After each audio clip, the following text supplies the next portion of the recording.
Friends আমি পেঁয়াজটা আগে দিয়ে কেটে বেরেস্তা করে রেখে দিয়েছি। মিক্সি বোল নিয়ে নিয়েছি, বেরেস্তা পেঁয়াজটা দিয়ে দেবো। তার মধ্যে নারকেল গুঁড়ো, শুকনো নারকেল গুঁড়ো দিয়ে দিলাম, আমন্ড আর কাজু বাদাম আগে দিয়ে ভিজিয়ে রেখেছিলাম সেটাকেও দিয়ে দিলাম, টক দই দিয়ে দিলাম। এটা মিক্সিতে দিয়ে পেস্ট করে নেব। হ্যালো ফ্রেন্ডস, আমি তনুশ্রী। আমার রান্নাঘরে প্রতিদিনের মতন আবার একটা রেসিপি নিয়ে হাজির হয়ে গেছি। আপনারা কেমন আছেন ফ্রেন্ডস? আশা করি আপনারা ভালো আছেন। আপনাদের ভালোবাসায় আমরাও ভালো আছি। এই রেসিপিটা দেখার জন্য সবাইকে জানাই স্বাগত। রেসিপিটার নাম হচ্ছে আফগানি মুর্গ মশলা। আফগানি মুর্গ মশলা তৈরি করতে আমার কী কী লাগছে ফ্রেন্ডস দেখে নিন। মাংসটাকে ধুয়ে ভালো করে রেখে দিয়েছি, আদা রসুন পেস্ট মিক্সিতে আগে থেকে করে রেখে দিয়েছি। মশলার থালিতে আছে পেঁয়াজ কোচানো, হলুদ, লঙ্কার গুঁড়ো, ধনের গুঁড়ো, জিরের গুঁড়ো, তেজপাতা, লং, এলাচ, দারচিনি আর গোটা গোলমরিচ, সরষের তেল, নুন। আর মিক্সিতে আগে থেকেই আপনাদের দেখিয়েছি পেঁয়াজ বেরেস্তা, তার সাথে আমন্ড, কাজু আর টক দই দিয়ে একটা পেস্ট করে রেখে আগে থেকে আমি দেখিয়েছি ফ্রেন্ডস।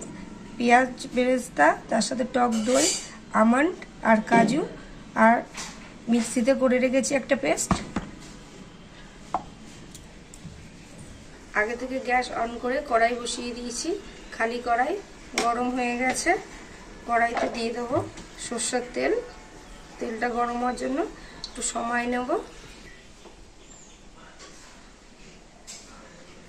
হয়ে গেছে, তেলের মধ্যে ফোড়ন দিয়ে দেবো লং, এলাচ, দারচিনি, তার সাথে গোটা গোলমরিচ, দুটো তেজপাতা। ফোড়নটা ভেজে নেব। ভাজা হয়ে গেছে, আদা রসুন পেস্টটা দিয়ে দেবো।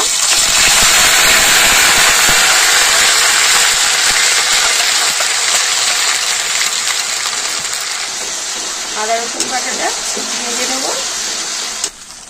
আদা রসুনটা ভাজা হয়ে গেছে, কোচানো পেঁয়াজটা দিয়ে দেবো। পেঁয়াজটা নেড়ে চেড়ে ভেজে নেব। পেঁয়াজটা ভাজা ভাজা হয়েই এসছে। টমেটো কেটে রেখেছিলাম, টমেটোটাও দিয়ে দেবো। জিরের গুঁড়ো দিয়ে দেবো, ধনের গুঁড়ো দেবো, লঙ্কার গুঁড়ো, হলুদ।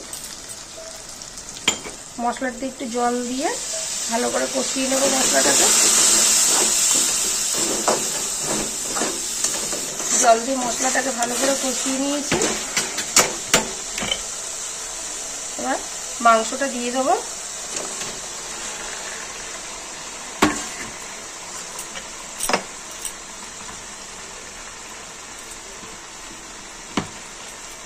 নুন দিয়ে দেবো।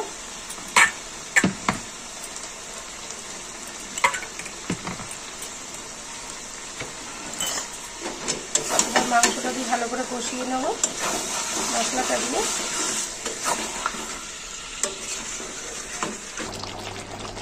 ভালো করে মাংসটা কষিয়ে নিয়েছি। অল্প একটু জলও দিয়ে দিয়েছি। জল এবার আগে থেকে একটা যে পেস্ট করে রেখেছিলাম কাজু বাদাম, আমন্ড, পেঁয়াজ বেরেস্তা আর টক দই, এটা দিয়ে দেবো।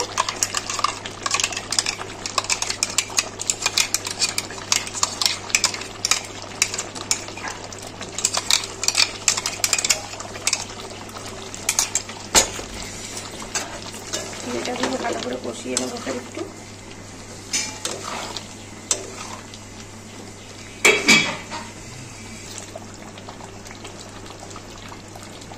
মশলা খাওয়ার জলটাও দিয়ে দিলাম।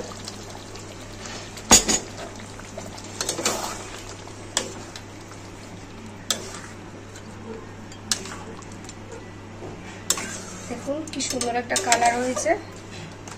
ব্যাস কিছুক্ষণ ধরে ফোটাবো এটাকে।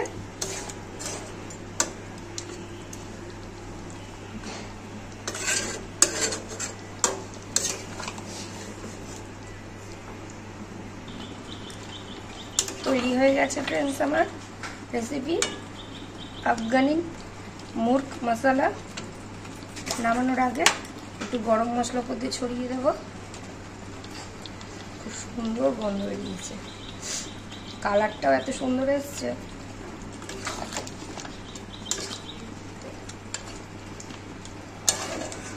ব্যাস নাড়িয়ে দিলাম, গরম মশলাটা একটুখানি মিলিয়ে দিলাম সব কিছু। ফ্রেন্ডস, বাড়িতে তো সবারই মোটামুটি মুরগির মাংস আসে, একদিনকার এরকমভাবে করে দেখতে পারেন। পুরো আলাদা ধরনের রেসিপিটা তৈরি করলাম আজকে। একটু গরম গরম ভাতের সাথে খুব ভালো লাগবে, বা রুটির সাথেও। রেসিপিটা দেখলে হবে না ফ্রেন্ডস, একদিনকার করে দেখবেন, আশা করি আপনাদের খুব ভালো লাগবে। একদম পুরোপুরি অন্যরকম স্বাদ। যদি ভালো লেগে থাকে ভালোবেসে প্রতিদিনের মতন পাশে থেকে লাইক শেয়ার সাবস্ক্রাইব করে দেবেন। ভালো থাকবেন, সুস্থ থাকবেন। Thank you.